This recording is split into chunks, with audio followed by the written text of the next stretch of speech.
This is 8 News Now. Coalition forces used their biggest bombs yet, dropping 4,700-pound bunker buster bombs on Baghdad. Hello, everyone. I'm John Reed. My co-anchor Gwen Williams has this Friday afternoon off. We start with the latest developments in the war on Iraq. Funding an expensive new arts complex may be a tough sell for some in Richmond's cash-strapped corporate community and for state legislators who face their own budget crisis.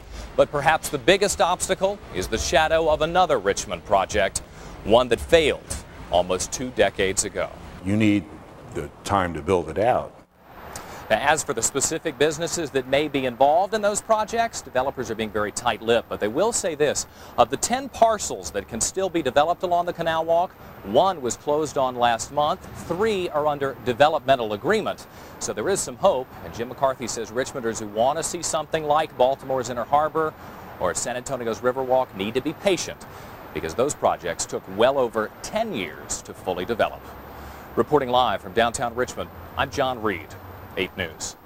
We got a lot planned today. We got Arts in the Park, which is coming up this weekend. Thousands of people from all up and down the East Coast come to that. We've got the Shriners, those little cars that run around. Gwen, do a little demonstration. Are you going to ride in one? Well, I don't know if they'll let me. Is Gwen going to ride in one? Maybe we'll put her in one. I don't know. That might be. That's right. That might be dangerous. And there they are. Can you believe it? We've got a lot to talk about. How are we ever going to pick a winner? Yeah, we got to get through all these people and register them first. Oh my! We got a lot going on this morning. My dog Kylie is going to join all the other dogs from TV8, including Hero, our station mascot, as we talk about dog training this morning. We're going to be the first people in Richmond to try the new Vanilla Coke. Yes. Will we like it? We'll find out in a moment. And what a beautiful morning it is for all of this stuff. It's gorgeous out here. I'm redeemed again. Yeah, get a row. All right. More Americans are joining health clubs these days, and that means there's more competition for their dollars. So fitness centers are offering more activities and more services. We're going to take a quick break here. We're going to come back and talk to some more of our reporters who are on the scene in Spotsylvania County and share with you the latest that we're getting from law enforcement officials across central Virginia up into northern Virginia as a man is killed at an Exxon station near Fredericksburg, Virginia early this morning. It appears to be the work of the serial sniper. We hope you'll stay with us for our continuous coverage. Good afternoon, everyone. I am Gwen Williams. And I'm John Reed. We are glad you're with us for this Friday edition of 8 News at Noon. We begin today with the latest headlines in America's war with Iraq. Saddam Hussein has appeared on Iraqi TV once again, calling on Iraqis to strike the coalition forces, who he said were at the gates of the capital. Analysts are trying to determine if the speech was pre-recorded or if it was made recently. A top Iraqi official is promising that Iraqi forces will attack U.S. forces in an unconventional way, but Iraq's information minister is not giving specific details. Meanwhile, anticipating a siege or a battle for Baghdad, thousands of civilians have decided to flee the area.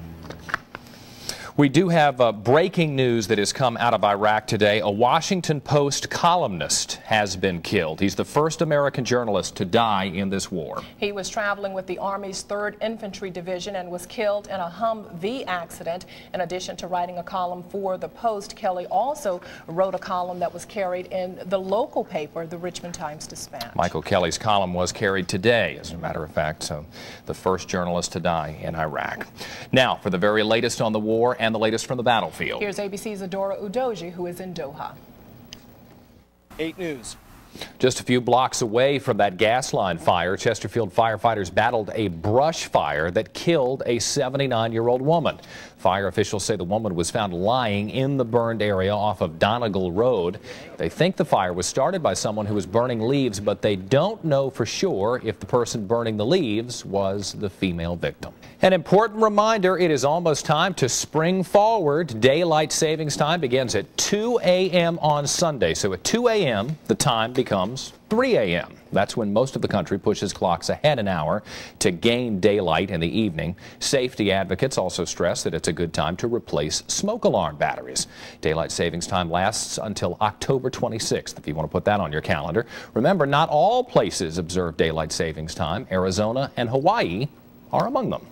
Don't have to travel to Hawaii to enjoy beautiful weather. Another gorgeous day out there. Here's our meteorologist, Carrie Abbott. Tomorrow, I'll tell you more about it coming up in your full forecast. Thanks, Carrie. We certainly hope the weather doesn't put a damper on this year's Strawberry Hill races. The 71st running of the races has become a popular tradition in our area. It's full of excitement and fun. This year's theme is Texas Style, Austin City Limits. And today is the last day you can get your carload, busload, and shuttle passes for the lowest possible price. You can call the number on your screen. It's 804-569-3232, or you can log on to our website to get more information about your passes. Our web address, of course, is WRIC.com. I'm going to be a judge. Are you? Yeah, judging tailgate parties. Don't try to influence me. The parties? Well, you know, everybody has a very elaborate setup for those tailgate things. Oh. Well, that's interesting. Yeah, so I'll be there. I'd like to judge the food. You want to, huh? Well, there is still more to come here on 8 News at noon. His name is synonymous with the music of the 50s and the musical Grease. Frankie Avalon joins us live here in the studio in just a few moments. But first, here are your midday numbers from Wall Street on this Friday. It is April 4th, 2003. A historic visit to Richmond by President Abraham Lincoln is being honored by a very special homecoming. Tomorrow marks the 138th anniversary of his tour of the capital of the Confederacy just after it fell to the Union Army. With more details on the story, let's go live to our 8 News reporter Cheryl Tan. Hi, Cheryl. Hi there, John. Just steps outside from the Civil War Museum. Dr. Martin Luther King was only 39 years old. We hope you'll stay with us here on 8 News at noon. When we come back, Carrie has a look at our full forecast. And you will recognize this man's face. He's the star of the musical Grease, and Frankie Avalon is live with us today in the studio. We'll find out about his visit to Richmond this weekend. But first, we continue our Salute the Troops campaign. Now, what are they doing to us? 2 days in a row he's going to rub our face in it? That he's in, where is he, in the Bahamas? He's in the Bahamas. John Our Bernier. 8 News chief meteorologist, John Bernier. This is work, John. I believe you. Never rub your face in it. Hard work. Just make sure if you come down here to visit us, you bring the suntan lotion.